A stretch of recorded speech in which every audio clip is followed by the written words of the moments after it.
ஓமவல்லி rasam. Let's see the preparations. இந்த ஓமவல்லி செடியிலேருந்து கொஞ்சம் இலையை பறிச்சுக்கலாம். இது ஜென்ரலாக மார்க்கெட்டில் கிடைக்கிறதில்ல. பறித்து அலம்பி நல்லா ரெடியாக வச்சாச்சு. ஃபஸ்ட்டு ஒரு முட்டை நெய் விட்டுக்கலாம். கொஞ்சம் கடுகு வெடிக்கிறது. வெடித்தோன்னே கொஞ்சம் சீரகம் போட்டுக்கிறோம். 1 ஸ்பூன் மஞ்சள் பொடி, 2 ஸ்பூன் ரசம் பொடி, கொஞ்சம் பெருங்காயம். இதில் நறுக்கின தக்காளியை போட்டு நல்லா வதக்கிடுவோம்.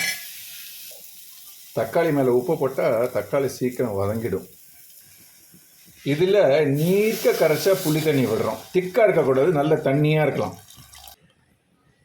நல்லா கொதிக்கட்டும். இந்த பச்சை வாசனை போகிற வரைக்கும் கொதிக்கட்டும்.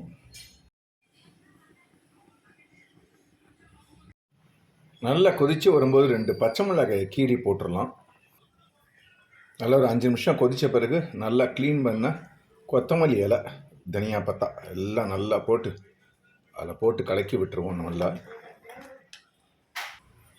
கடைசியாக நம்ம ரசத்தின் கதாநாயகன் ஓமவல்லி இலையை இப்படி ஒரு மாதிரி மடக்கி அப்படி கசக்கிட்டு அப்படி உள்ளே போட்டிங்கன்னு வச்சுங்களேன், அவ்வளோதான். இப்படி கசக்கிட்டு போட்டால் அதில் இருக்கிற எசன்ஸ் எல்லாம் நல்லா இறங்கி நல்லா ரசத்தில் அப்படியே இறங்கும். சூப்பராக இருக்கும். அப்படியே